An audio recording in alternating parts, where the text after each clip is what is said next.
모 교회의 지사님께서 한 분을 전도하셨습니다. 그분이 교회에 꼭 다음 주부터 가겠다고 확답을 했습니다. 그런데 그 지사님이 집안에 일이 있어서 그 다음 주에 지방에 내려가는 바람에 교회를 오지를 못했는데, 그 사이에 그분이 자살했다라는 소식을 들었습니다. 지사님이 참 후회 막심했습니다. 교회 가겠다고 한 그 주일에 바로 인도했었더라면 혹이나 죽지 않을 수도 있었을 텐데 라는 후회가 너무 컸습니다. 기회가 누군가에게는 생명이 되고 기회가 누군가에게는 사명이 됩니다. 기회를 잡는 것이 은혜요, 축복입니다. 오늘 본문 말씀에 보면 기회를 주시는 하나님과 그 기회를 놓친 사람과 기회를 붙잡은 사람의 이야기가 나옵니다. 1절에 예수께서 다시 비유로 대답하여 이르시되 라고 했는데, 여기서 다시 비유로 대답하셨다라는 말씀은 앞의 말씀과 연관이 있다는 거예요. 다시 비유로 말씀하셨으니까 앞에서도 어떤 이유로 비유로 말씀을 하셨다는 것이지요. 앞에 이런 내용이 나옵니다. 예수님께서 성전에서 장사하는 사람들을 쫓아내신 사건이 나오고, 또 성전에서 병자들을 고친 사건이 나옵니다. 거기에 대하여서 21장 23절에 보면 대제사장들과 백성들의 장로들이 질문을 합니다. 당신이 무슨 권세로 이런 일을 하느냐? 또 누가 이 권위를 주었느냐? 라고 질문을 합니다. 이들의 질문에 대해서 예수님은 두 가지 비유, 즉 두 아들의 비유와 포도원의 악한 농부의 비유를 말씀하시고, 이어서 다시 세 번째로 1절 말씀에서 대답을 하시는데, 이 대답이 오늘 본문에 기록된 혼인잔치, 즉 결혼잔치 비유입니다. 예수님께서는 이 비유를 통해서 예수님은 바리새인들의 질문에 대한 대답을 간접적으로 주십니다. 누구의 권세로, 누가 너에게 이런 권위를 주었느냐? 라는 데 대한 예수님의 답변이 여기에 함께 포함되어져 있습니다. 본문의 말씀에 의하면 두 부류의 사람들이 기회를 얻었음에도 불구하고 하나님의 나라에 들어가는 구원의 기회를 놓쳤습니다. 오늘날에도 여전히 기회를 얻었음에도 불구하고 구원의 기회를 놓치는 사람들이 있습니다. 그 첫 번째 대상은 명목상의 그리스도인들입니다. 제가 붙인 이 명목상의 그리스도인들은 구원의 기회를 얻었음에도 불구하고 그 기회를 놓쳐버리는 사람입니다. 오늘 함께 읽은 이 말씀에 의하면 한 임금이 자기 아들의 결혼잔치를 준비해 놓고 사람들을 초청하기 위해서 종들을 보냈습니다. 이들의 관습에 의하면 1차로 우리 아들 결혼합니다 라고 광고를 해서 오겠느냐라는 대답이 예 가겠습니다 라는 사람의 숫자를 파악한 다음에, 그 다음에 또다시 오겠다고 하는 사람들에게 초청을 보내어서 사람을 보내어 오라고 하는 것이 그들의 관습입니다. 그래서 3절에 보면 오라고 했던 그 사람들을, 이제 혼인잔치에 오겠다고 했던 사람들을 오라고 했더니 사람들이 마음이 변해서 오기를 싫어했습니다. 5절에 보면 그들이 돌아보지도 않았다고 했습니다. 하지만 그들이 모든 곳에 가기를 싫어하거나 모든 일에 관심이 없는 것은 아니었습니다. 그들은 돈 버는 일에는 관심이 매우 컸고, 돈 버는 곳이라면 가기를 싫어하지를 않았던 사람들입니다. 그래서 5절에 보면 하나는 자기 밭으로 가고 하나는 자기 사업하러 갔다고 했습니다. 자신의 일에 묻혀 살고 자신의 사업에 온 마음을 기울이고 있었기 때문에 임금의 혼인잔치에 관심이 없었던 겁니다. 그런데 예수님은 이 혼인잔치를 자기 아들을 위하여 혼인잔치를 베푼 어떤 임금과 같다 그랬습니다. 다른 번역에 보니까 천국은 어떤 임금이 자기 아들의 혼인잔치를 베푼 것에 비길 수 있다고 했습니다. 다시 말해서 이 천국을 혼인잔치에 비유하고 있다는 거예요. 이것은 마태복음이나 요한계시록의 말씀과도 일치되는 해석입니다. 예수님은 종종 천국의 그 즐거움, 천국의 그 풍성함을 그 시대의 가난한 사람들에게 베풀어지는 잔치로 비유를 하셨습니다. 잔치라는 그림을 그린 거예요. 잔치 그러면 생각나는 게 특히 가난한 시절은 더 그렇습니다. 잔치 그러면 먹는 게 풍성하고 즐겁습니다.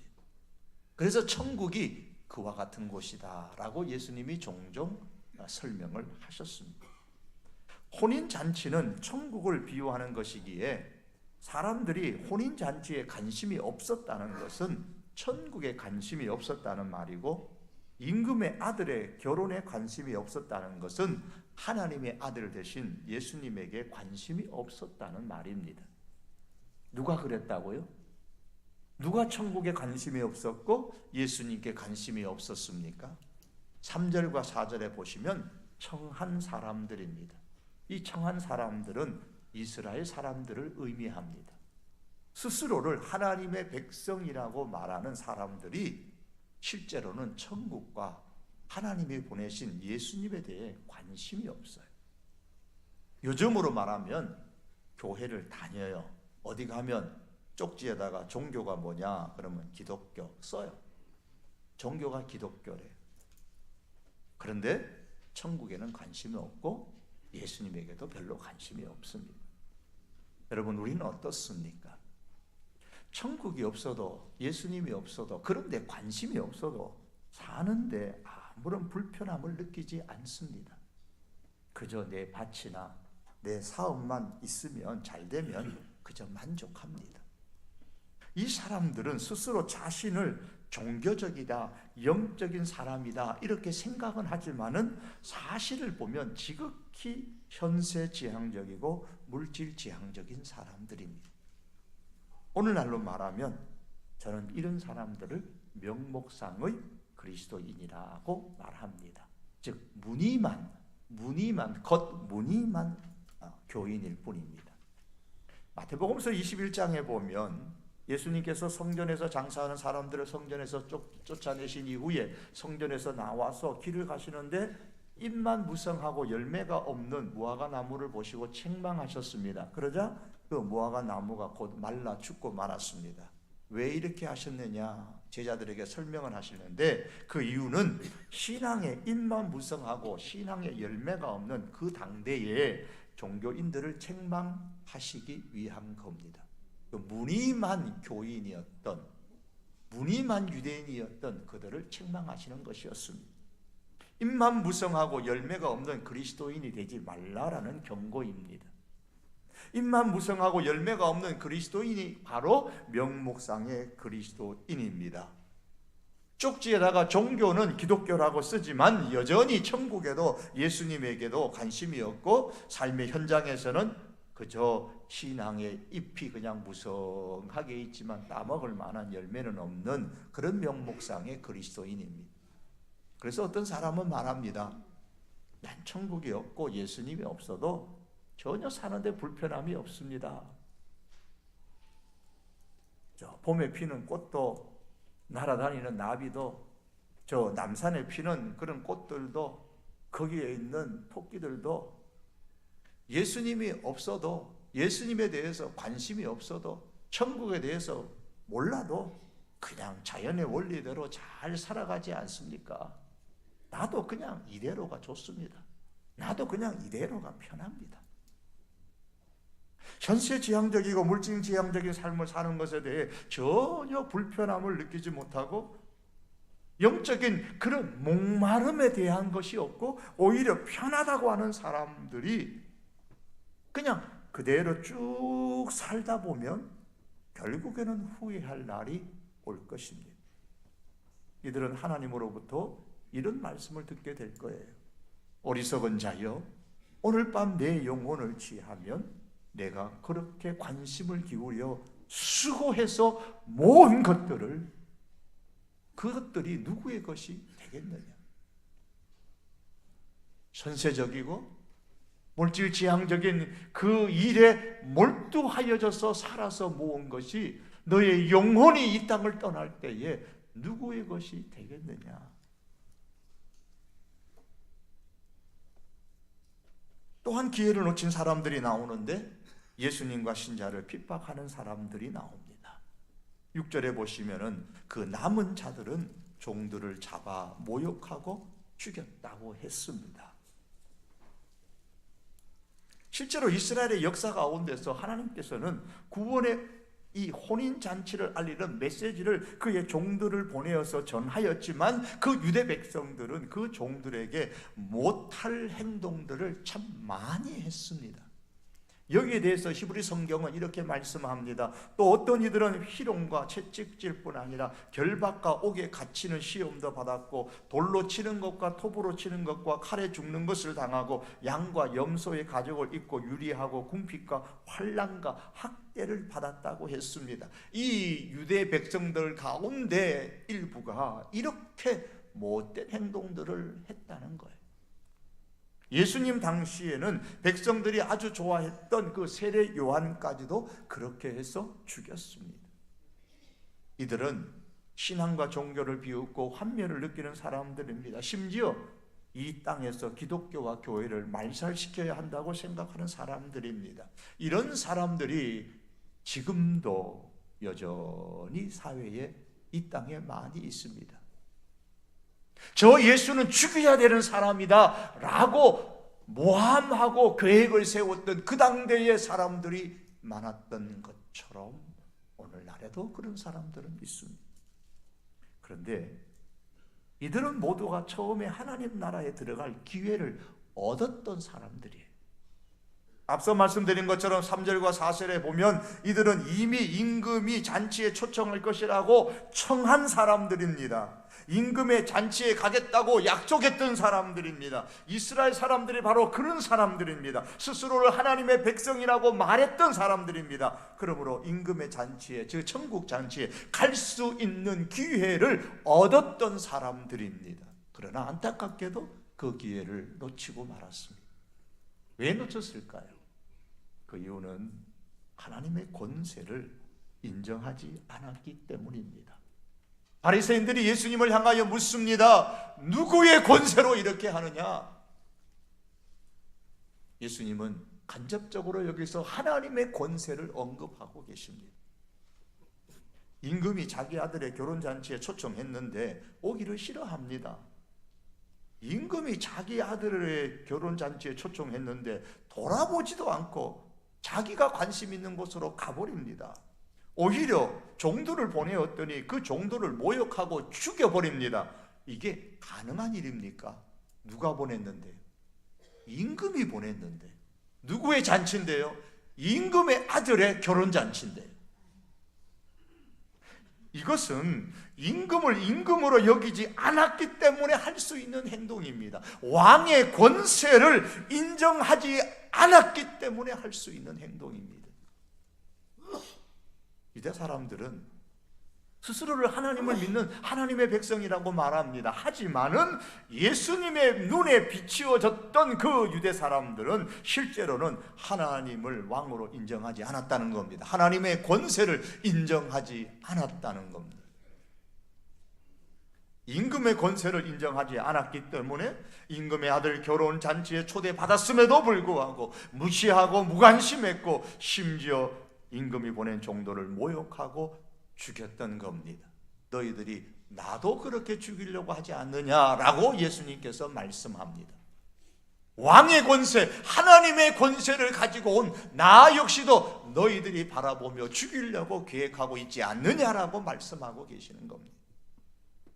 사람들이 천국과 예수님에 대해 관심이 없고 심지어 교회와 신자들을 멸시하고 모욕하는 이유는 여러 가지가 있습니다. 많은 이유를 들 수가 있지만 가장 본질적으로는 하나님의 권세를 인정하지 않기 때문입니다. 왜 하나님을 믿는다고 하면서 실제로는 하나님의 권세를 인정하지 않고 사는 사람들이 많을까요? 그 이유는 하나님을 제대로 몰라서 그래요. 제대로 모르기 때문에 그렇습니다. 하나님을 알지 못하기 때문입니다. 아주 오래전에 아프리카의 어느 병원에서 실제로 있었던 일이라고 합니다. 언제부턴가 그 병원의 한 침대에서는 일요일 오전 11시만 되면 그 침대에 누워있던 그 환자 한 명이 계속 죽는 일이 벌어졌습니다. 의학적으로는 도저히 설명할 수 없는 일이 발생했지만 의사들은 도저히 이 미스테리의 원인을 밝힐 수가 없었습니다. 뭔가 초자연적인 현상이 여기서 일어났던가 추측만 무성했습니다. 왜 하필이면 일요일 정오 정각 오전 11시 일요일 오전 정각 11시 여기 이 시간에 왜 사람이 이 침대에 환자가 왜 죽지? 이 회귀한 사건을 조사하기 위해서 외부의 전문가 팀을 이렇게 만들고 초미의 관심을 가지고 이제 연구하기 시작했습니다. 이제 다음 일요일에 오전 11시를 몇 분 남겨놓자 의사와 간호사와 그리고 전문가들이 극도로 긴장한 상태에서 각각 자기가 믿는 신을 마음에서 부르짖으며 십자가를 꽉 쥐기도 하고 어떤 테마의 주문을 외우는 사람도 있고 드디어 시계가 11시를 땡땡 울렸습니다. 그때 흰옷을 입은 한 청년이 조용히 그 방으로 들어가는 것이 보였어요. 그러더니만 이 청년이 그 침대에 누워있는 환자의 생명을 유지하는 장치의 전원 플러그를 그 벽에 침대 밑에 있는 플러그에서 이렇게 뽑더니만 거기다 진공 청소기에 전원을 탁 꽂고서 청소를 하기 시작하는 거예요. 그가 병원의 파트타임 청소부였습니다. 몰랐던 거예요. 이 지금 꽂혀있는 이 플러그가 뭐 하는 플러그인지를 모르는 거예요. 그저 자기 청소한다고 있는 거 빼고 자기 거 꽂아가고 청소하고 청소 끝나고 빼고 다시 끼워놓고 가버리니 모르는 거죠. 알지 못하는 이 무지함은 시퍼렇게 날이 썬 횟집 칼보다도 생명을 죽이는데 더 무섭게 이렇게 사용될 수 있어요. 그 인간의 무지함이 말이에요. 사람을 죽일 수가 있습니다.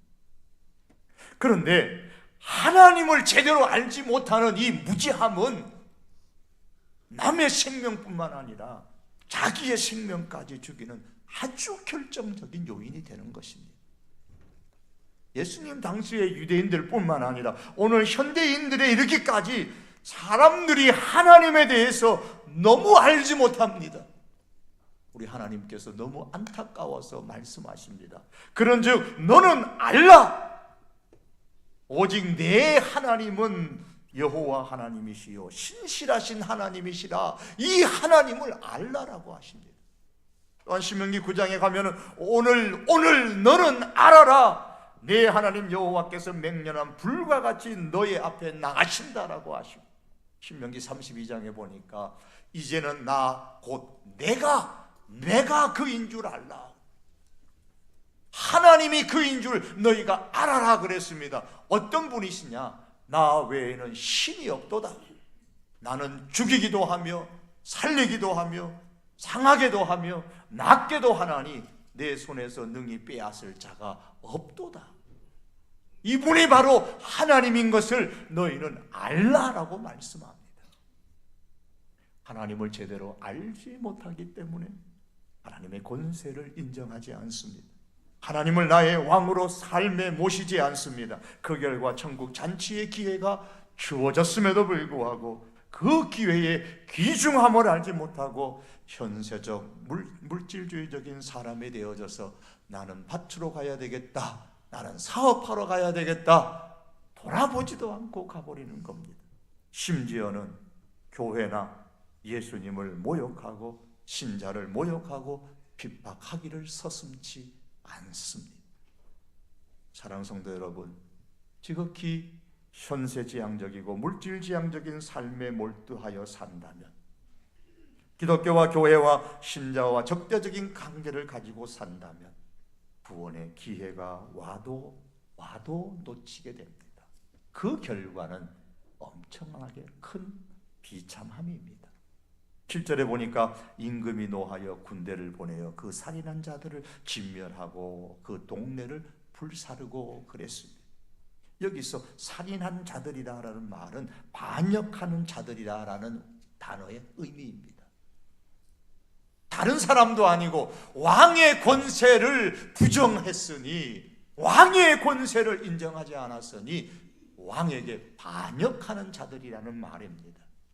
반역하는 죄를 저질렀던 그들이 바로 받을 결과는 진멸이요 멸망이었습니다.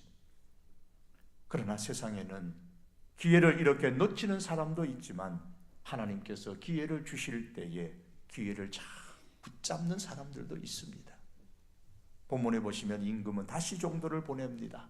자기 아들의 결혼잔치를 거절하는 사람 대신에 이제는 거리로 나가서 사람들을 청하여 오라고 했습니다. 9절에 보면은 네거리 길에 가서 사람을 만나는 대로 혼인잔치에 청하여 오라 그랬습니다. 구분하지도 말고 만나는 대로 데리고 오라고 했습니다. 그냥 무심코 지나가는 사람들에게 임금이 준비한 결혼잔치에 오십시오 라고 했더니 당신도 가도 됩니다, 당신도 가도 됩니다 했더니만 참여할 기회가 그들에게 왔습니다. 그리고 그들은 기회를 놓치지 않았습니다. 앞서 청함을 받은 사람들이 유대인을 가리키는 반면에 여기 사거리에서 길을 가는 사람들은 우리들을 의미하는 겁니다. 다른 말로 하면, 성경적인 용어로 하면 이방인들을 의미하는 겁니다. 우리들에게도 하나님께서 구원의 기회를 주셨습니다. 믿음은, 이 임금은 혼인잔치의 손님들이 가득할 때까지 종들을 보내어서 초청했습니다.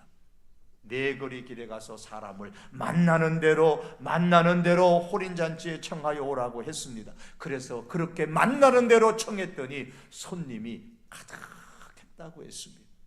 10절에 보면 종들이 길에 나가 악한 자나 선한 자나 만나는 대로 모두 데려오니 혼인잔치에 손님들이 가득한지라. 하나님은 천국 잔치에 하나님의 사람들이 가득할 때까지 종들을 보내고 또 보내십니다. 여기에 관해서는 조만간에 이 말씀들을 한 번 더 말씀드릴 기회가 있으리라고 생각을 합니다. 그 사람들 속에 하나님께서 천국 잔치에 하나님의 사람들이 가득할 때까지 종들을 보내고 또 보내시는데 그 사람들 속에 저와 여러분들이 함께 포함될 수 있기를 바랍니다. 구원받을 수 있는 기회를 주십니다. 복음을 전할 수 있는 기회를 주십니다. 은혜를 받을 수 있는 기회를 주십니다. 하나님께서 우리에게 그런 기회를 주실 때에 기회가 왔음에도 불구하고 혹은 물질 때문에 혹은 어렵다고 피곤하다고 장애물이 있다고 쉽게 그 기회를 놓치는 사람이 되지 않기를 바랍니다. 거리에 길을 가던 사람들은 자기에게 주어진 기회를 놓치지 않았습니다. 예정에 없던 일이었습니다. 생각도 하지 않았던 일입니다. 나는 갈 길이 바빠서 가야겠습니다. 그러나 그렇게 말하지 않았습니다. 나는 악한 사람인데 어찌 나 같은 사람이 임금의 잔치에 갈 수 있겠느냐고 자책하지도 않았습니다. 자기의 처지가 어떠하든지 상관없이 기회가 왔을 때 그들은 모두 다 임금이 준비한 잔치에 참여했습니다. 기회를 붙잡은 사람들입니다. 마태복음 20장 29절 이하에 보면 두 맹인이 예루살렘으로 가는 길가에 앉아 있었습니다. 갑자기 사람들이 웅성거리는 소리를 듣고서 알아보니까 예수님이 자기 옆을 지나가신다라는 사실을 알게 되었습니다. 그러자 그들은 그 기회를 놓치지 않고 외칩니다. 다윗의 자손이여 우리에게 자비를 베푸소서. 여러분, 사람에게는 천국 잔치의 초청을 받을 기회가 있는 것처럼 구원받을 기회가 있고 은혜 받을 기회가 있습니다. 이 두 맹인에게 있어서 이 순간은 바로 은혜 받을 때였고 구원을 받을 때였습니다. 기회였습니다. 만일 이때를 놓치면 그들에게는 다시는 은혜 받을 기회가, 구원을 얻을 기회가 주어지지 않을지도 모릅니다. 왜냐하면 예수님께서 가시는 지금 이 길은 예루살렘으로 십자가를 지러, 즉 죽으러 가시는 마지막 길이었기 때문입니다. 죽으러 가시는 마지막 길을 그냥 그 기회 놓쳐버리면 언제 예수님 만날지 맹인들에게 기회가 올지 안 올지 모릅니다.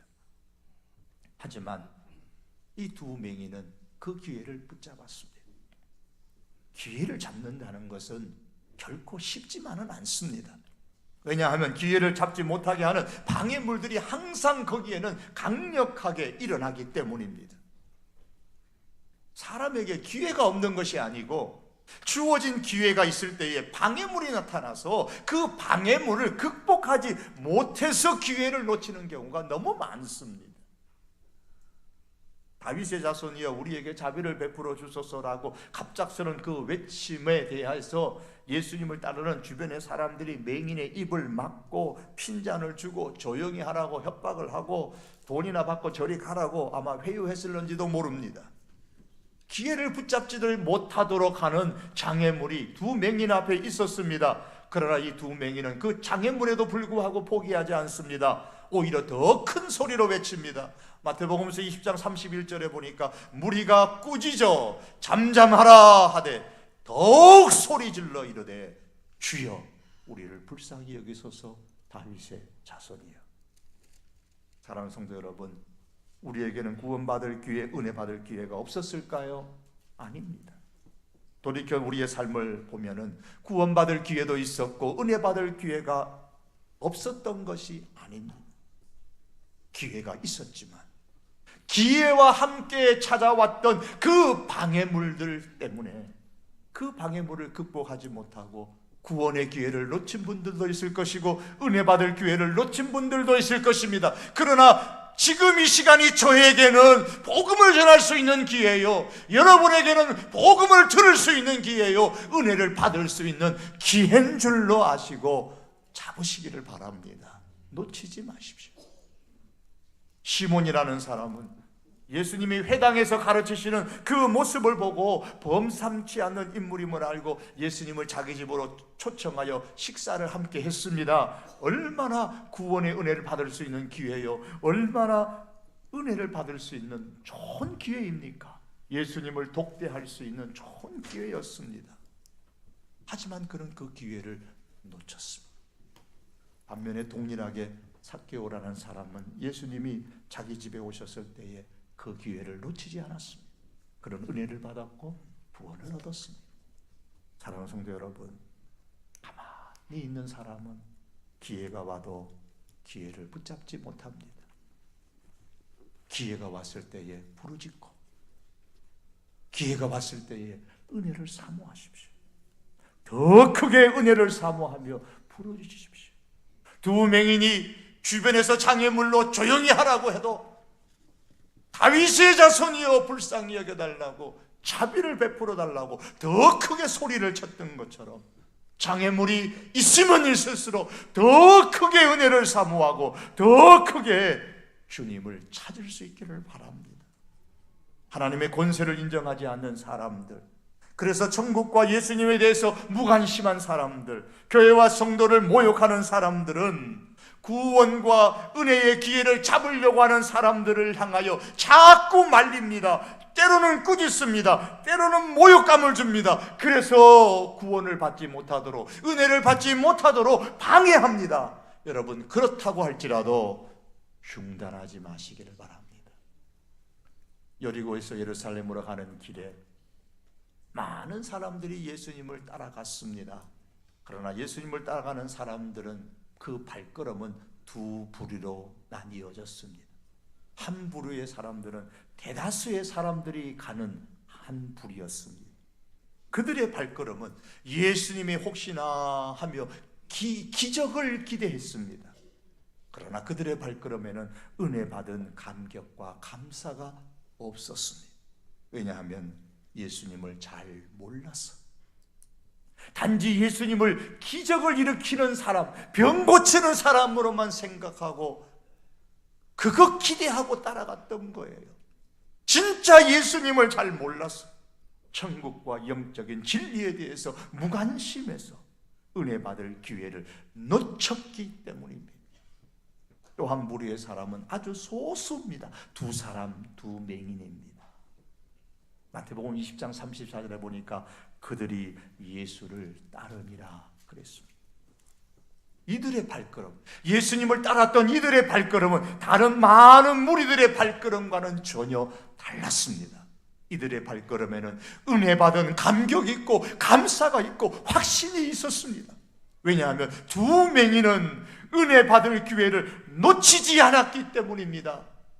다윗의 자손이여 불쌍히 여겨달라고, 자비를 베풀어 달라고 요청했을 때에 우리 예수님께서 가던 길 멈추고 그들에게 은혜를 베풀어 주시고 구원을 베풀어 주셨기에 은혜 받을 기회를 이들이 놓치지 않게 되었던 겁니다. 그래서 그들의 발걸음은, 예수님을 따르는 발걸음은 무리의 발걸음과는 전혀 달랐습니다. 또한 오늘 본문에 보시면 임금이 준비한 결혼잔치에 초대를 받은 사람들이 있습니다. 한 부류의 사람들은 그 기회를, 너무나 안타깝지만 그 기회를 놓쳐버렸습니다. 그리고 그 기회를 놓친 대가는 너무 큰 슬픔과 불행이요 멸망이었습니다. 그러나 한 부류의 사람들은 전혀 생각지도 않았는데 자기에게 그 기회가 왔을 때에 그 기회를 붙들었습니다. 그리고 잔치의 그 풍성함과 즐거움을 누렸습니다. 왕의 잔치였으니 얼마나 풍성했으며 얼마나 즐거웠겠습니까? 그 모든 풍성함과 즐거움을 누렸습니다. 사랑하는 성도 여러분, 우리가 어떤 부류에 속한 사람으로 살기를 결단하십니까? 우리의 발걸음은 과연 어떤 발걸음일까요? 구원받을 기회, 은혜 받을 기회, 때로는 복음을 전할 수 있는 기회가 왔을 때에 우리에게 주어진 그 기회들을 놓치지 않으시기를 바랍니다. 구원의 기회, 은혜 받을 기회, 천국의 그 풍성함과 그 즐거움을 누릴 수 있는 그 기회들을 하나님께서 우리에게 주실 때에 붙잡음으로 통하여 우리들의 발걸음 역시도 감동과 감격과 그리고 기쁨의 발걸음이 되어 주님을 따르는 복된 삶이 될 수 있기를 주님의 이름으로 축복합니다. 기도하시겠습니다. 주님, 우리 하나님은 우리들에게 기회를 주시는 하나님이심을 말씀합니다. 천국 잔치를 베푸시고 우리에게 구원의 기회를 주시고 은혜의 기회를 주시고 구원의 풍성함과 즐거움을 얻을 수 있는 기회를 주시고 때로는 이 복음을 전할 수 있는 기회를 주실 때 주여 장애물이 있다고 하여 포기하지 않게 하시고 주신 기회들을 잘 붙잡아 우리가 걸어가는 인생의 발걸음이 감격과 감동과 기쁨으로 주님을 따르는 그와 같은 발걸음 되게 하여 주시옵소서. 예수님의 이름으로 기도드립니다. 아멘. 우리 함께 일어나셔서 찬송함 340장입니다.